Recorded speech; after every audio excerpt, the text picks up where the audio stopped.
Okay.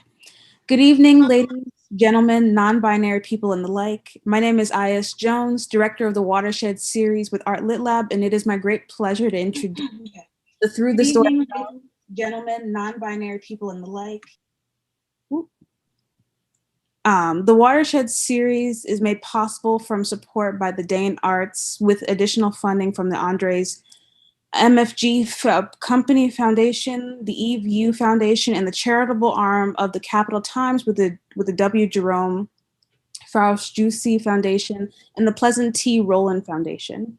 With that, it is my immense pleasure to introduce one of the Through the Story anthology's co-editors, Petty Rozga. Petty Rozga is 2019-2020 Wisconsin Poet Laureate, initiated the project that grew into this anthology in workshops throughout Wisconsin, and served as her fifth book of poems, My Holding Myself Together, is scheduled for publication in May of this year by Cornerstone Press. Please, from the comfort of your seats, give it up for Petty Rozga.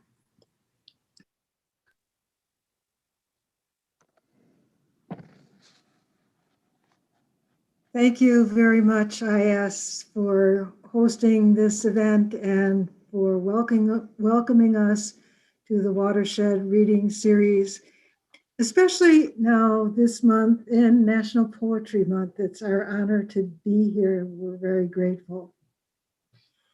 Thank you also, and thanks to all of the all staff for the important cultural and community building presence you offer to Madison and build throughout Wisconsin and beyond. You have marvelous programs, and I urge everyone to visit your website and take advantage of the wealth that is there. What I'd like to do this evening is to say a little bit about the book that we'll be reading from, Through This Door, Wisconsin in Poems, the anthology that I was happy to bring into being, to help bring into being. There's an introduction in the book that explains the process in a little bit more detail than I will go into tonight. What I thought I would do is just talk about a couple of times when the project shifted in focus. When I began as Wisconsin Poet Laureate, I was doing workshops in high schools with a social justice emphasis. We were reading a poem from my first book, 200 Nights and One Day, called RESPECT, about an African-American couple that is turned down when they try to rent a duplex in Milwaukee. And the poem ends with the door being closed in their faces.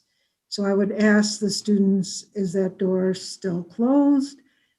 If it's opened, who opened it? What doors have you had closed in your on you, and what doors have you had open for you?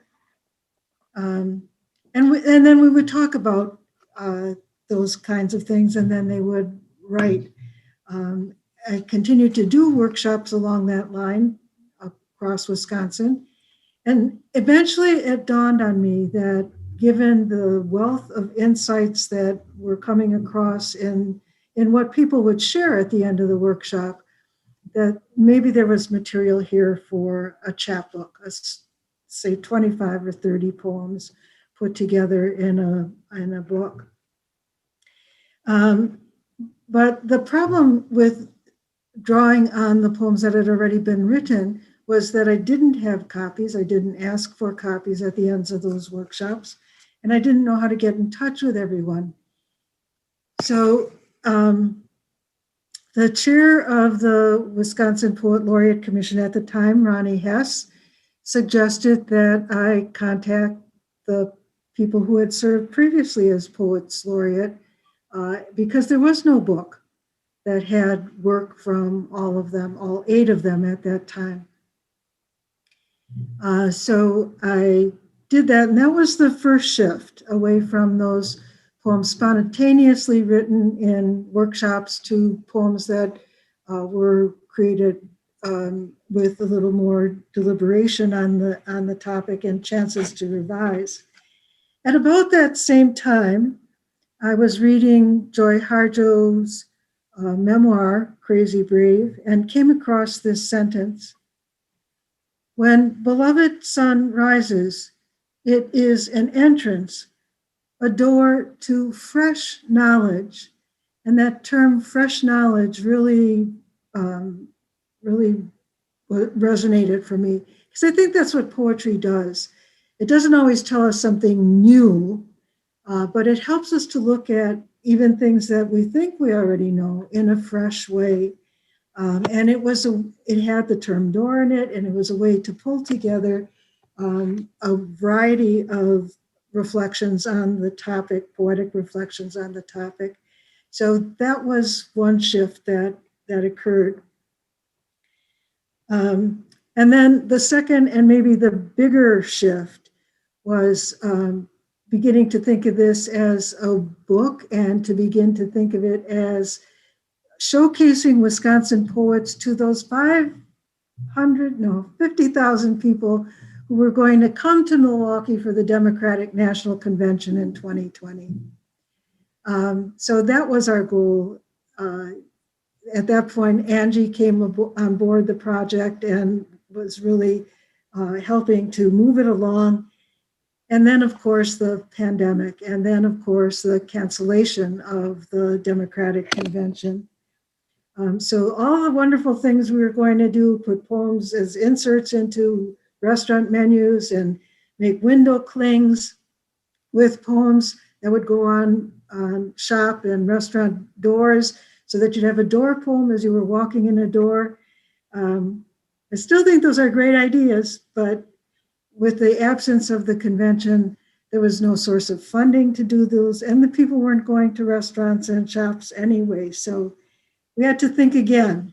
And we thought, Wisconsin has so many wonderful poets that why not have the book for all of us and for all of our friends and families, readers everywhere, to see the wealth of poetry in this state. And given the fact that we didn't have that convention deadline anymore, we had time to seek out other poets to be involved. And we decided to honor people who had been important to building the poetry community in Wisconsin. In addition to the state Poets Laureate, we invited local and regional Poets Laureate to contribute. We invited people from the Poet Laureate Commission. And we were on the lookout for poems that would fit. And so sometimes when we would see one, we'd ask if we could include it in the book as well. And that's the way the book came into its present form. We think it does represent Wisconsin and Wisconsin poetry. It includes various poetic styles. It's also geographically and racially inclusive. Indigenous, Latinx, white and Black poets, younger and older poets are all here. It is a fundraising project for the Wisconsin Poet Laureate Commission, which gets no money from the state. So we invite you to purchase a copy if you haven't not done so already. It was an interesting journey to get this book into this beautiful form that it is now. And I do have to thank Wendy Vardaman, Madison poet and artist, who did the cover and did the interior design for us.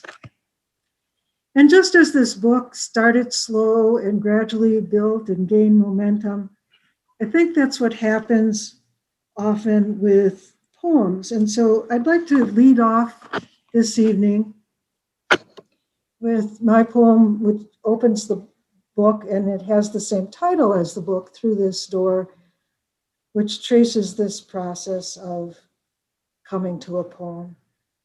Through this door, words follow one another, one picking up the scent of the one before, leaving a scent for the one that follows.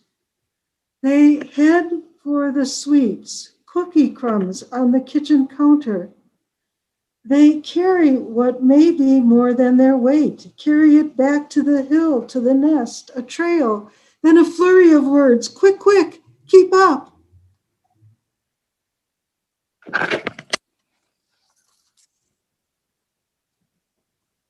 And so we get poems, and so we get this book. And I have the honor next of introducing co-editor Angie Trudell Vasquez. Angie is a brilliant poet herself. Her new book, In Light, Always Light, was a finalist in Finishing Line Press's New Women's Voices series. She has a new book in process. She's an insightful editor. Certainly it shows in this anthology. She and I did an earlier poetry chapbook anthology as a fundraiser. Little catch in my throat as I think about this, poems, Cries for Justice, poems for Dante Hamilton, a number of years ago. And the catch in my throat, having these people that we're crying for who have been killed. But Angie has also edited an issue of the Yellow Medicine Review. And one of her many activities and accomplishments as far as this book is concerned is that she also published it. She has a small press, Art Night Books. She comes to everything with a can-do spirit. The book might not have gotten done without her. And so it is my pleasure to introduce Angie, who will be the MC for the rest of the evening and will introduce all of the other poets in turn as they are going to read. Angie? Thank you so much, Peggy. It always warms my heart to hear you say nice things about me. And I was thinking about Cries for Justice too in this time. I'm going to read my poem that is right after Peggy's in the book. What in that? What woman picked the corn, split the husk, and molded the seed that fed the people and opened the world? What being climbed down the tree, made the savannah a refuge? Who caught the strike that lit the bush, that started the spark, that became the flame that lit the hearth and traveled village to village, hollowed horn of smoldering smoke that started the fire, that cooked the kill, that fed the self to grow so big? What worker birthed the child, cut the cord, swaddled it, and kept on going down her row? What mother walked thousands of miles with two hands held in those smaller than her own? What father carried his child over mountaintops, swam through rivers, crossed deserts and lakes with one arm? What prisoner pierced the lock, walked out into the sunshine?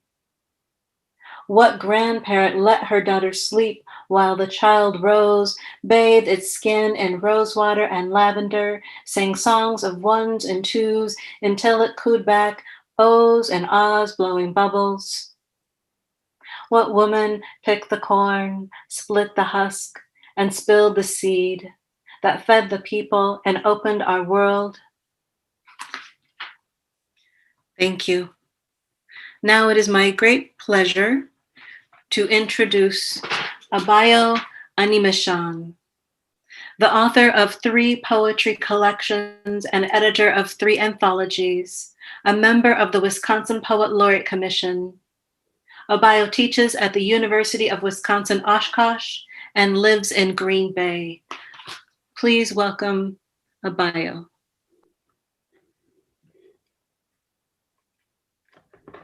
Thank you all. Thank you to the Art Lit Lab for hosting this wonderful event.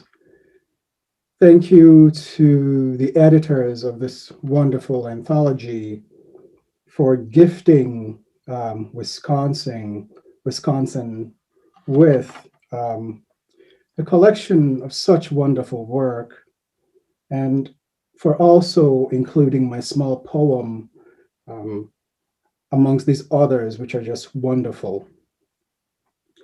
I'd like to begin by saying that I'll be reading 2 poems. one by Marilyn Taylor, one of our former poet laureates, and then I'll read a poem of my own.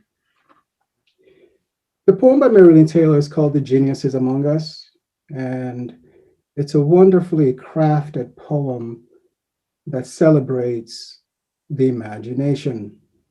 For those following at home that have the book, it's on page 44. The geniuses among us. They take us by surprise, these tall perennials that jut like hollyhocks above the canopy of all the rest of us. Bright testimonials to the scale of human possibility. They come to bloom for every generation, blazing with extraordinary notions from the taproots of the imagination, dazzling us with incandescent visions. And soon the things we never thought would happen start to happen. The solid fences of reality begin to soften, crumbling into fables and romances. And we turn away from where we've been to a new place where light is pouring in.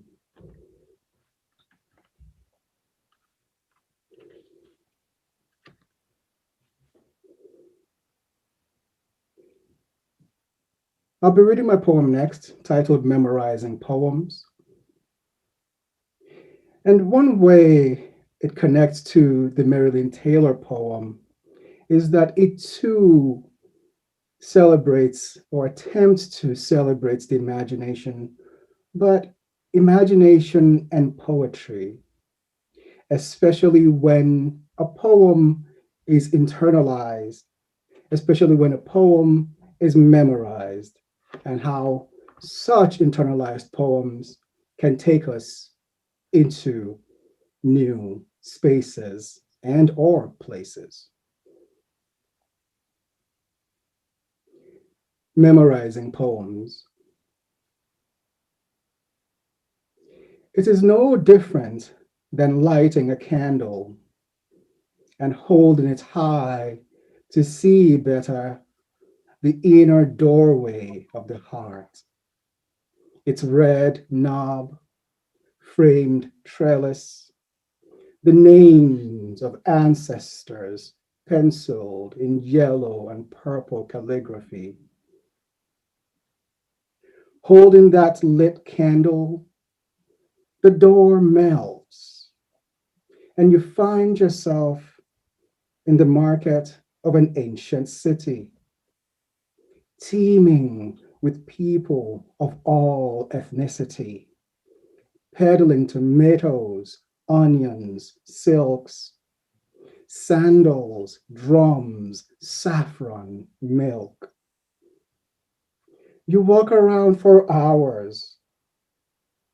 Tired, you sit on a bench, then notice in an empty stall, away from the noise, a girl wearing braids, playing with her veil, the way your mother did when about her age.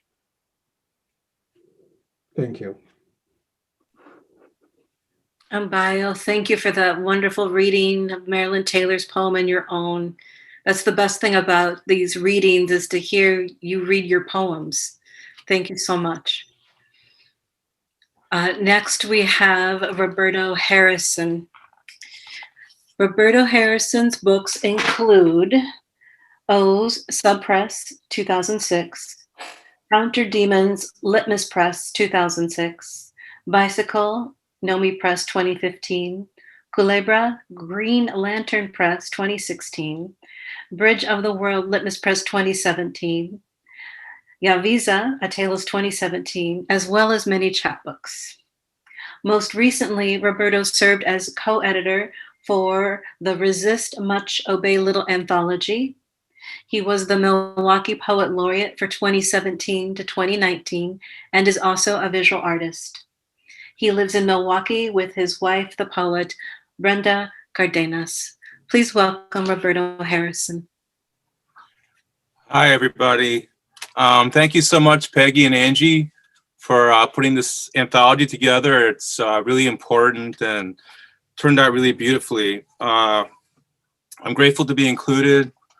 And I'll be reading Nikki Walzleger's poem, American Happiness. Donna hasn't been herself lately, and her manager's having a fit. Jonah called crying this morning. George lost his wits again over something minor. Mildred says it's been years since she felt anything but guilt. Allison cuts herself because God said she's a sinner. Michael sulks on the couch, refusing to make dinner for the kids. Omar is so angry all the time. At the holiday party, Heather makes her entrance, already trashed on wine. Tina sighs like a prophet in class. Imani is sobbing about her past to therapists who don't get it, as Roland freaks out for no reason on the couch. Veronica is so bored she may as well be dead, wedded to a man she cannot love. Stuart has an awful opinion about everything. I mean everything. Yusuf's words sting everyone around him like a bee with bad knees. Larry buries people's pets for a living. Louise left her family at the Badlands and took off for Vegas. Dan ran, he just ran and ran with nothing into the woods. Grace shook her parents off and got cozier with their goods. Eleanor's favorite social activity is calling the feds on suspicious people when her daughters aren't occupying her time. Marianne, the respectable daughter, is demanded to grow a spine. In the bow of an anxious frenzy, Mackenzie cancels a seminar, goes to the bar instead. Terrence's permanent mood is brewed, and everyone hates him for it, especially his teachers. Esperanza got hassled at the park for sparking a blunt, even though it's in a decriminalized marijuana state. Freckles, the cat, actually came back, but he was still a miserable feline. Annabelle doesn't know the first thing about leaving, the distant dream of a tree living on top of a mountain. Patricia is numb all the way to her lungs. They stole her voice when they took her son away. Eddie, on the other hand, is hell-bent on owning everything. He sees a community of poor folks and he gets the machinery ready. Jerry, the street mime, is unable to find a way out of the box they put them in. Glenn drives everyone nuts when he sings. And did you hear about our girl, Heaven? She got on an international red-eye and was never seen again. So I read that in honor of Nikki, who I think is an amazing poet. And I'll finish with my contribution to the anthology, a short poem called A Mute Velocity. Flow out the lines of delivery, where the packets grow for the mouth, sliced up for the gold of the years of an after-image fatality. My crippled pronunciations fade into the snow as we project the search parameters and the signs move to personal trees and are bound by the animal minds. Our clearest deceptions revolve as the protectorate jungle realigns the animosities and their letters found by the skies and the earth. Without the nod of the symbol return, we inhabit the violence of the nightmare of the tapers of the sea. And the ground must not revolve, but it does, to stand by the palms of attachment to the fur and force what the segmentation will not accept of the silence. One hand for the flash of an engine's terror cuts into silence. Thank you.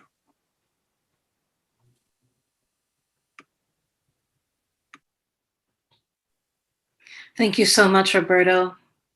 Brilliant reading. Next, we have Jim Landwer. Jim has 5 poetry collections, Thoughts from a Line at the DMV, Genetically Speaking, Reciting from Memory, Written Life, and On a Road.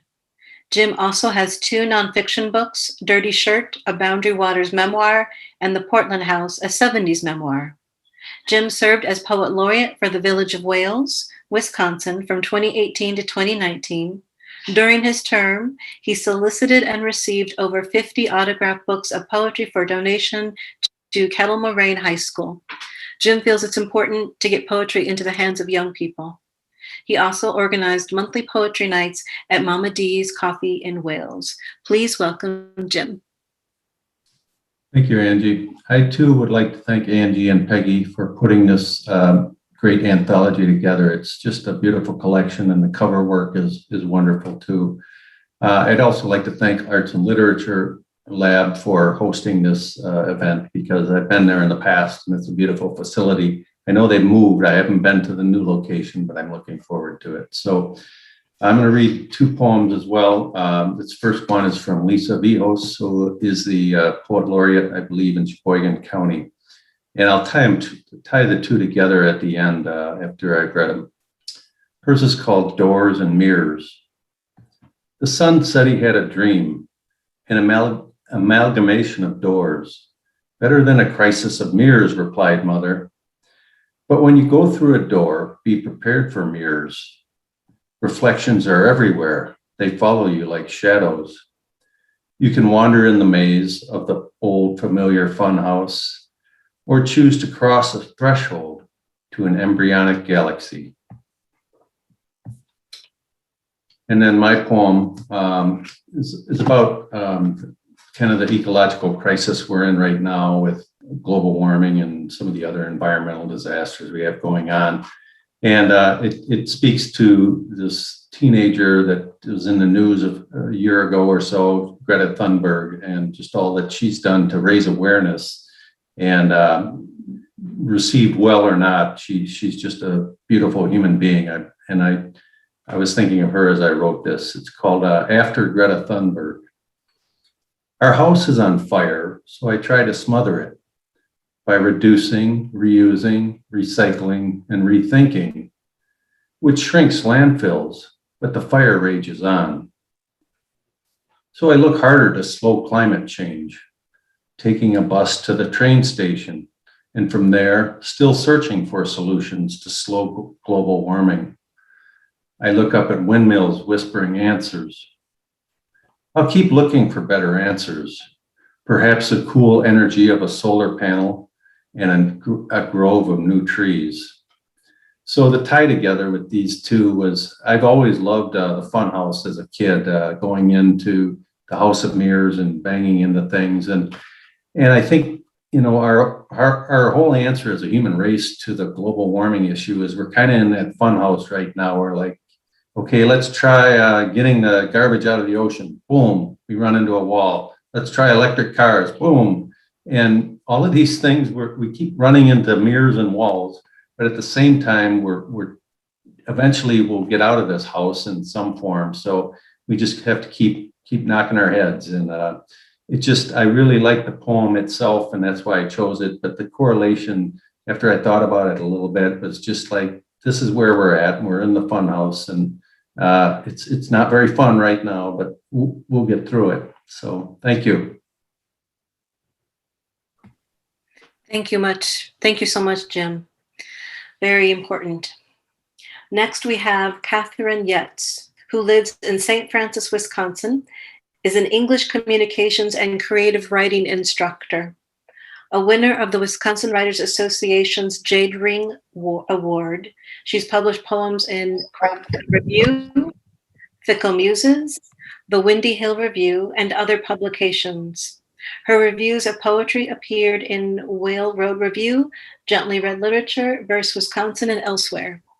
Her chapbook, So I Can Write, was published by Cyberwit. The Animal Within is forthcoming from Unsolicited Press. When not involved in all that is poetry, she's often in the park swinging on swings or sleeping in the grass, most times with her husband.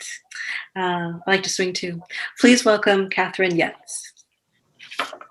Hi, everybody, and thanks so much for having me here. Okay. The first poem I'm going to be reading is by Jody Vandermolen, and it's called First Mirror. Before me you stand, all tick-tock and 10, Pure energy gleam in your eye. Annoyed, you inform me I lack. You need a mirror.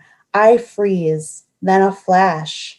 In my mind's eye, you stand before it. Like all of us before, your reflection each year a door. Like a shuffling deck, opening one to the next, glimpses in the momentous and mundane. Here, a prom updo, pursing purple glitter lips. There, graduation cap, bobby pin fumblings. You are a backhoe, index finger excavating popcorn hull, a lion bearing bridge of braces spanning teeth. First pimple you pop, first gray hair you pull. You scrutinize, oh my girl.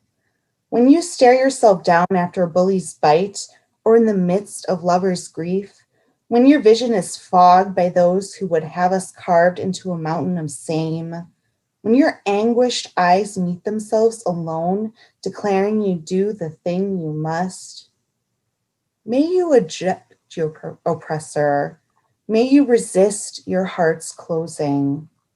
May you wipe your lenses, wield chainsaw, cleave presumption, carve yourself anew. And when your eyes decree what you must, may you forgive me for having done the same. May you remember this peering for what is not, no hard glass call to assessment, no cold fixed invitation to judge. Self's most loyal companion, a gift unto you of a door. I really enjoyed Jody's poem because I felt like it bounced and mirrored my poem in a way with how it was read out loud, kind of going back and forth. My poem actually does go back and forth with the margins, but you can follow along on page 54. It's called Self-Portrait of a King. It's inspired by Nick DeLeon's multimedia collage. Shards of me, old, new, used, broken, graveyard skies after 9, smudged red, tattered gray. What can I say? May accept you, deny between the thighs, between rising and falling, nickel and dime, ka-ching. Anything can happen. Can turn your lips gray, your smile paper, hair black as seabed. Plasket casket, Western woman, lies inside, outside, within, between a child's closed hands, grasped tight and let go. You don't understand. My eyes are open, green. You somnambulate through life, not me.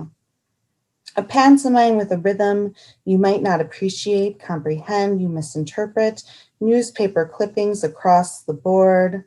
Black, they love me blackened by every color with a slight hue of blue, an aura I've come to embrace, chase. Nothing is a mistake, open, never close. Thank you. Thank you so much, Kathrine. Thanks so much. Next, we have Esteban Colon. A transplant from the South Chicagoland area, Esteban Colon was the 1819 Poet Laureate of Kenosha, Wisconsin. With the organization, he ran or assisted with a variety of workshops and performances and helped bring the poetry bomb to Wisconsin. A member of the Wisconsin Fellowship of Poets, his work has seen print in a variety of journals and anthologies, as well as the full-length collection, Things I Learned the Hard Way. He continues writing more because of the state of our world than despite it, which I agree. Please welcome Esteban Colon. Thank you so much.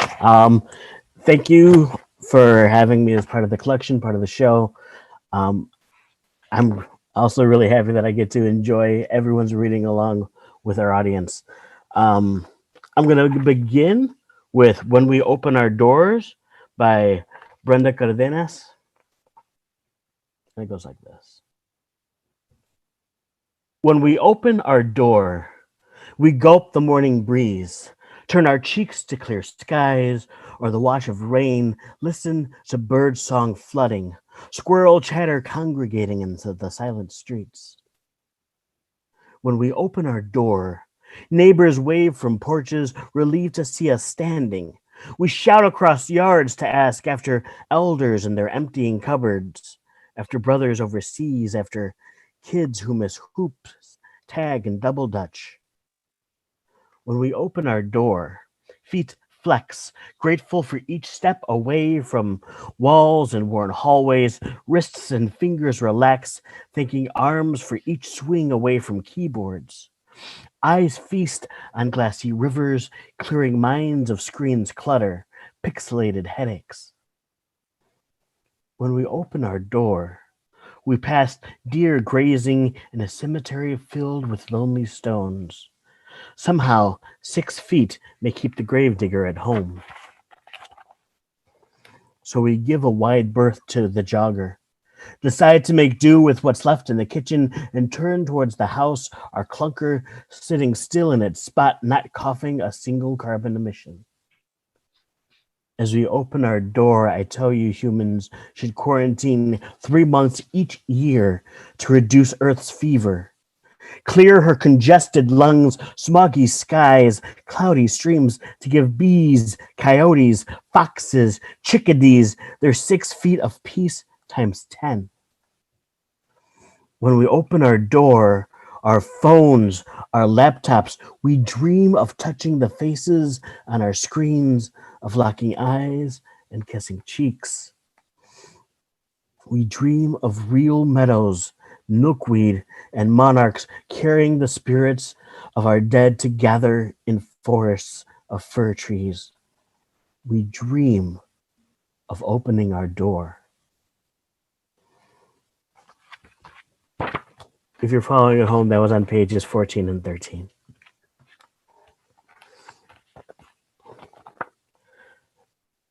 Mine, which I'll be reading next, is on page 74, and it's untitled. Turning the handle, I always close my eyes, asking the magic of archways to open portals. Let the world I step out of fall away, kindling for the future embraced, old ashes fading with the shutting of the door glass. Thank you so much.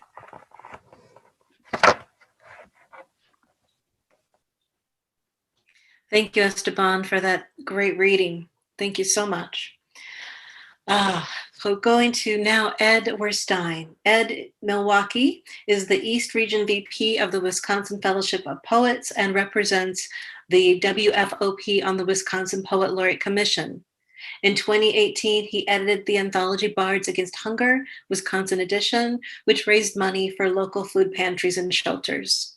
He received the Lorene Niedecker Prize for Poetry from the Council for Wisconsin Writers in 2018. His poem Summer Sundays, which appears in this volume, was published in his recent chapbook, Benediction Baseball, from Fireweed Press. Please welcome Ed Werstein. Thank you, Angie. And I'll add my voice to the thanks that everyone else is voicing, to you and Peggy and to everyone at the Art and Literature Lab for inviting me to participate. I'm going to start with Ronnie Hess's poem, which is on page 67. And then I'll talk a little bit about why I chose this poem and how I think it connects and contrasts with my own. The end of vacation. In August, my mother took out pencil and brown paper, drew an outline of my left foot, then my right, folded the paper, and sent it in an envelope to a shoe salesman beyond the bay. All that summer, I had gone shoeless, running along the beach, diving into the ocean, traipsing across the island, my bare heels hardening, stubbing my toes on walks. In September, a package arrived at the post office. My mother opened the box, watched as I tried on new brown saddle Oxfords, laced them, felt the confines of their unforgiving leather, Imagine the city's cement streets, the cloistered school, its gates waiting. And my poem, Summer Sundays, is on the previous page, on page 65. And I had quite a different summer experience than Ronnie. I grew up on a small farm in southeastern Michigan, and my dad and his brothers were all auto workers, but they had grown up on my grandfather's farm. And to keep their hand in farming, they all bought adjacent farms to my grandfather's farm. So up and down the road, there were cousins and aunts and uncles. And in the summer, we often gathered at the homestead, as I describe in this poem. Much different than Ronnie's poem. I mean, I didn't go to the ocean until I was almost 40. Summer Sundays. Out the back door at the homestead came our fathers and uncles, lumbering down the gentle slope, posturing, boasting, warning us to get ready. Not so much tired of their card game as chased by grandma and our aunts who needed their table to prepare our dinner. They had folded their spades and hearts and invaded our diamond, raised our clubs, our bats, our lumber, their strong limbs with enough left after the long week of factory and farm to teach us a thing or two about baseball. Thank you. Thank you, Ed. I love the story. I didn't know. That's great. And I want to add my thanks to everyone and ALL. We're getting close. We have 3 more readers. It's my pleasure to introduce to you Terimarie Degree. Grew up with both parents serving in the U.S. Navy. This afforded the opportunity to live everywhere from California to the Aleutian Islands of Alaska.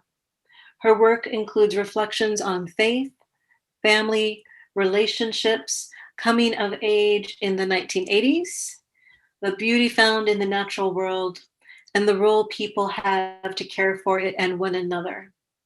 Terimarie has a number of poems published online as well as in print.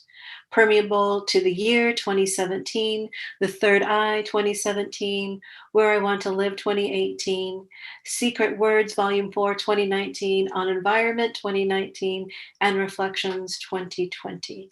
Please welcome Terimarie Degree. Thank you, Angie, and good evening to everyone. Just echoing thanks for this opportunity. It's been lovely hearing all of the work thus far. I'm actually going to start with my poem and then end with another poem in the collection.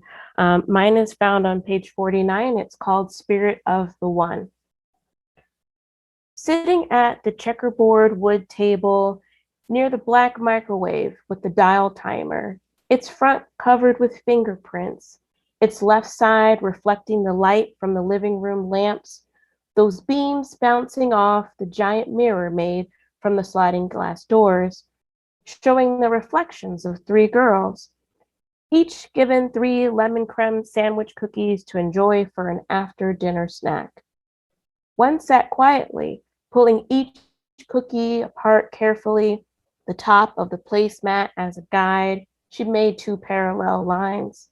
The top row for creme, the bottom row specifically for dunking into a warming glass of whole milk.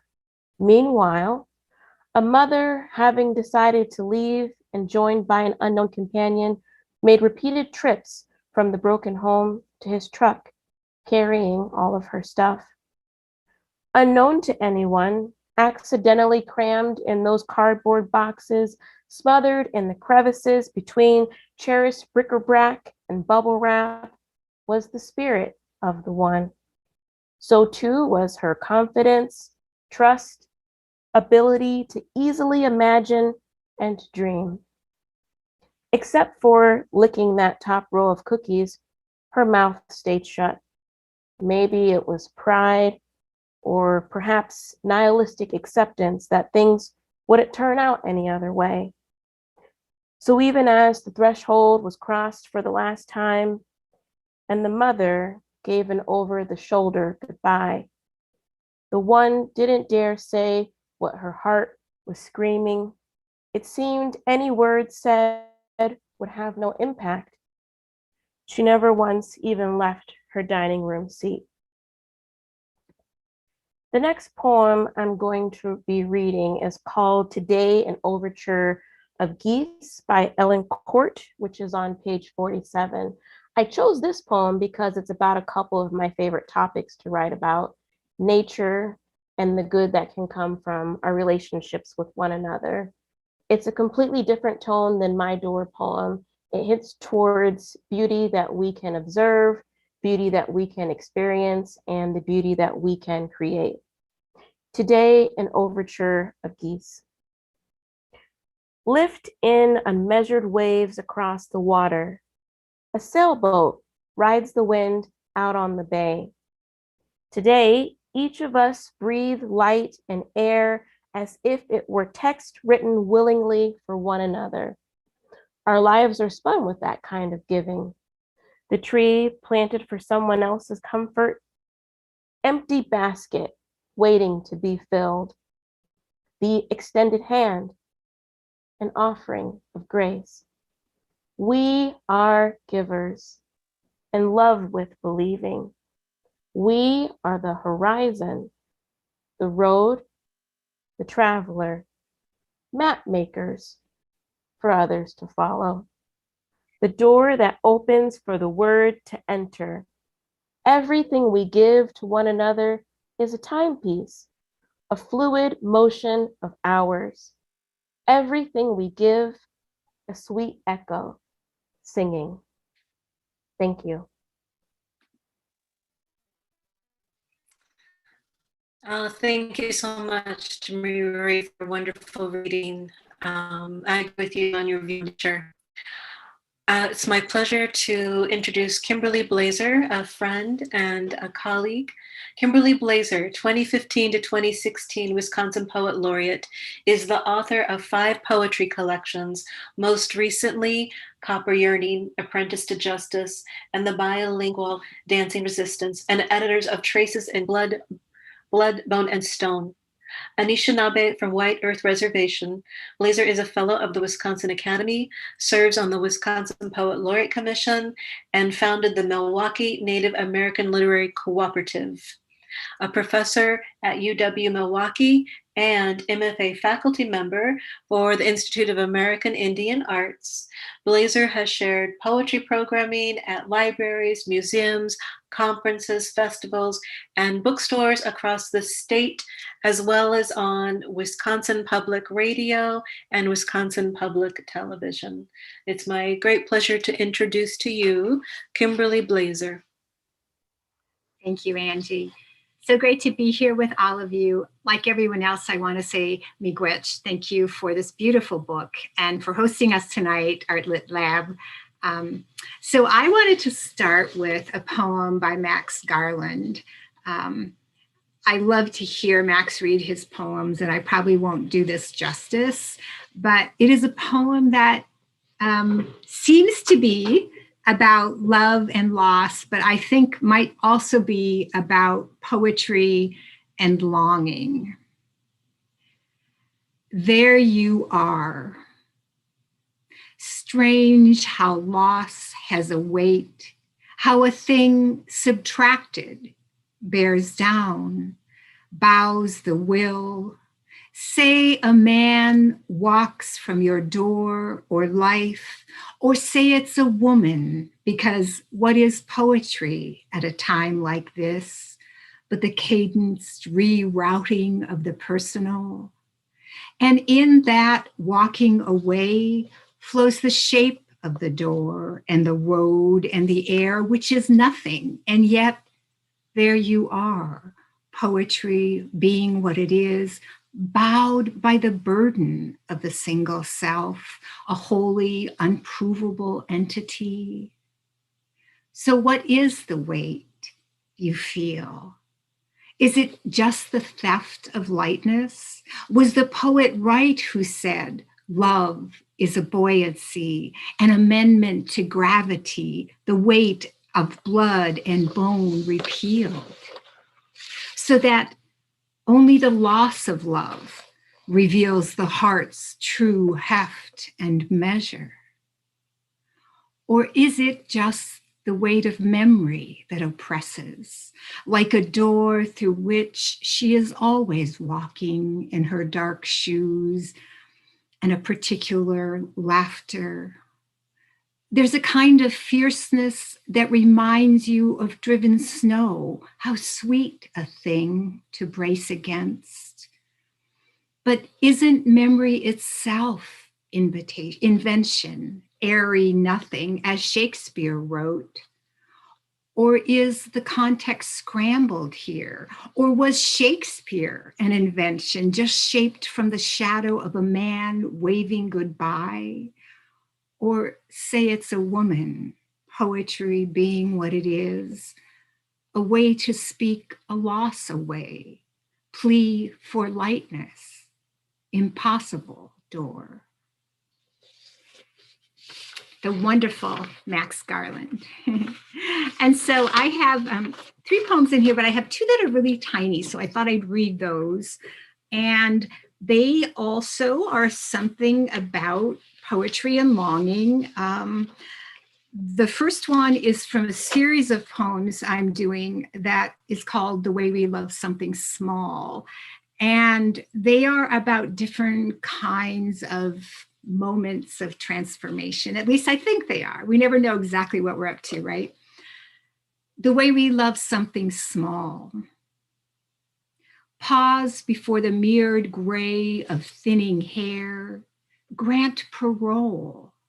With grace, revisit days of small wanting. Glass jar on firefly nights. Moon a water. And something wakening. Now the angle of face lit by campfire, that laugh ringing a bell inside us, its echo a touch, renaming each soft space, each sunrise. How simple longing, a bliss, a ceremony without excess. Its light, though tiny, still spirals. And the last one is also tiny, and I think it's maybe about the ineffable. Alaskan poems you didn't write live like drum beats under your skin. Whispers scratch you on the other side of sound. What is meter but another word for memory? Caribou bending to water in blue light. The unreality of mountain peaks at dawn. Endless tundra littered with shed antlers, all jagged and boned glimpses of eternity. We watch days bump suns in Alaskan skies, our pockets empty of words for measure. How eloquent this lapping against singularity. Miigwech.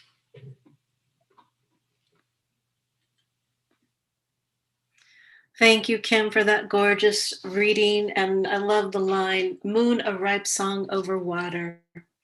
Just so much loveliness in those poems. We're closing soon here. Nick Demsky is our next reader. And it is my great pleasure to introduce you to Nick Demsky, a friend and colleague. Nick lives in Racine and works as a children's librarian at the Racine Public Library. He has served on the Wisconsin Poet Laureate Commission since 2015 and is currently the chair of the commission. He was one of the founders of the Kenosha Racine Poet Laureate Program and served on the board of directors for that organization from 2012 to 2019. He is also currently the president of the Wisconsin Center for the Book and the director and curator of the Bonk Arts and Culture series, which he helped co-found in 2008. Please welcome Nick Demsky. Thanks so much, Angie. And thank you. Huge thanks to Angie and Peggy for doing the work of putting this anthology together and giving us reason to, sort of an access point to all gather around today. And thank you so much to IS and Rita May and everybody at Art Lit Labs for doing the work of hosting us. These things don't happen without time and effort and energy and sacrifice. So thanks to the people who are the culture makers creating this space for us all to come together in community and hopefully bless some people with these words. So I'm going to read a poem that I wrote that's in this anthology. But before that, I'm going to read a poem by a really good friend of mine and just a person and poet that I hugely admire named Vita Cross. Her poem's on page 21. It's called Two Doors. I'm not going to talk too much about these poems because mine's a little long. I just time-wise want to read them. But I will say this poem, it starts with a scene of women in slavery who are bringing food that they cooked from one door, the space where they're cooking it, into another door, the space where they're serving it and giving it away to their enslavers. And there's a line in here that I've read this poem a few times. There was a line that I didn't like, really didn't hit me the first few times. But it's just, it says, there was a hunger from not eating, from saying goodbye to that which you had created. And that line is just such a sweet, gentle, subtle touch that it's sort of missable. But to talk about women in slavery saying goodbye to that which they had created really struck me. So this is called Two Doors by Vita Cross. One, between two doors. Between two doors, the slave women carried food from cook shack to main house. There was hunger from not eating, from saying goodbye to that which you had, how it was prized and paraded between two doors. Two lines. I dreamt I was in a soul train line. On the left, all the Black people from my college alumni rocked back and forth, wearing suits and dresses. No one would dance down the middle. Too good to do the Lindy Hop. The lines wouldn't move. They were a simple sway, rocking back and forth in place. 3, a rectangle. Draw two lines that are horizontal. Connect two lines that are vertical. I guess I did that backwards. Draw two lines that are horizontal. Connect two lines that are vertical. Trap something in the middle. That's Vita Cross. All right, and this is my poem. Sort of an excerpt from a longer poem. It's called Bluebird. And love, let me tell you, this blue was not moving. It was small and feathered, and it had a beak and wings, but it might as well have been a trinket made of tin. I walked over to it, and it did this. Nothing. I talked to it. I tried to let it know in a language it doesn't speak that I wanted to help it. Why not just try with my hands? And I did. And he was so still, it was as if he were dead. And eventually, with little coaxing, he was in my hands, his tiny talons, which were not talons at all, but were still sharp, digging into my palm ever so slightly, which reminds me now of Julian, who at 3 years old is already a champion of naughtiness at my library. Yes, love, I think of Julian with this fluffy azure jewel, digging what it has to hold on to things into what I have to hold on to things. These hands that sew snap peas and type emails and explore all of you on a good day. And now I have a bluebird in my hands, or a bird that's blue at least, and I have no idea what to do with it. I am an idiot. Why do I constantly offer the world things I don't actually have? So I walk over to the garden, figure I can put it in a greener space, a space where soil is underfoot and worms are under soil, and maybe this little guy can feed himself at this point, which means the worms will die, which confuses me because I am vegan and it's all too much. So I just sit on the ledge of a raised bed and pet my new friend with my finger. I brush his wings, I slick back his crown, and it's like I'm imagining it now as I try to remember it. How could this even have really happened?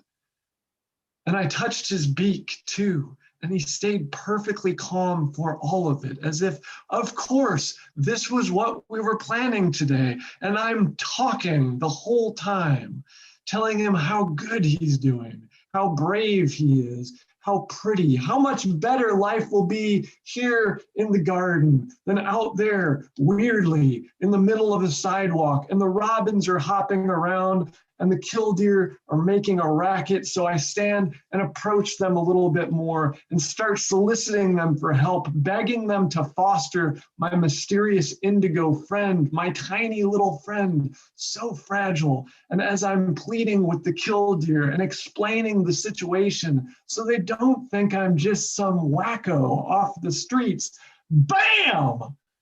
Oh crap! Love, that's when the explosion happened.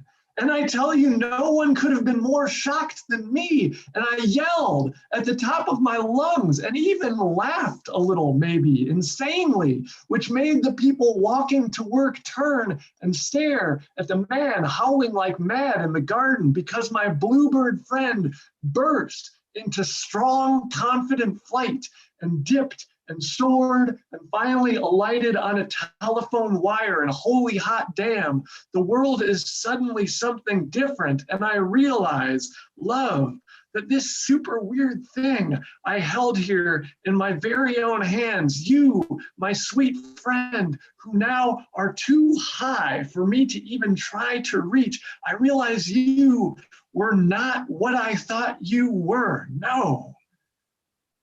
You weren't even who I thought you were. Thanks a lot, everybody. I love that poem, Nick. Thanks so much. It's the way to close us out. Almost. I'm going to read Ellen's bio and then the poem.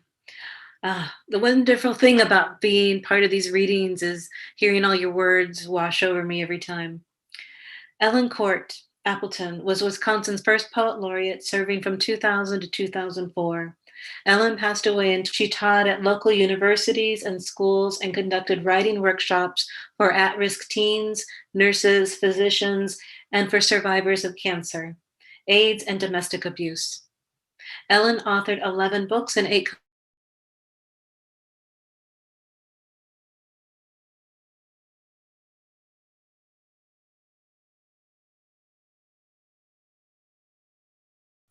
I'm back. Sorry. Her poetry was performed by the New York City Dance Theater and is incorporated architecturally in downtown Milwaukee's Midwest Express Center, the Green Bay Botanical Gardens, and the Fox River Mall. She traveled widely as a poet and poetry workshop facilitator throughout the US, New Zealand, Australia, the Bahamas, and Japan. The Ellen Court Peace Park in Appleton is in the planning stages. We've closed every reading with this poem. It's untitled, and I'm hoping my Wi-Fi stays strong for this last reading. This is a poem by Ellen Court on page 91. Celebrate the rhythm you find here. Breathe in whatever it is that sweeps your heart clean. Breathe in the simple, magnificent spirit of who you are. Celebrate the utmost care it takes to live keeply, to find kindness in all things. Honor the journey of where you started, where you are going, and what it is that guides you.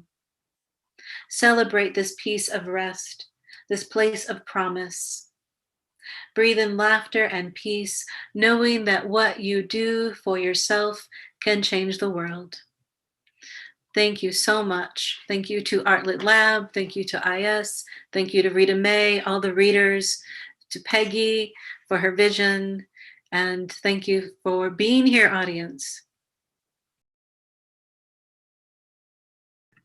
Thank you so much, everyone. Give it up for yourselves. If you are sitting from the comfort of your own homes, give it up for this wonderful reading. I want to thank everyone so much for tuning in this evening. I want to thank Artlit Lab for making this possible. If you like this reading, please be sure to follow us on all our social media at Artlit Lab, Facebook, Twitter, and Instagram. Also head to our website, to our donate page. All of our donations help keep programming like this accessible to the public. We want to once again thank Dane Arts for making this programming possible and all our programming in the 2021 calendar. Thank you so much, everyone, for a wonderful evening of poetry. And I will see you all in May.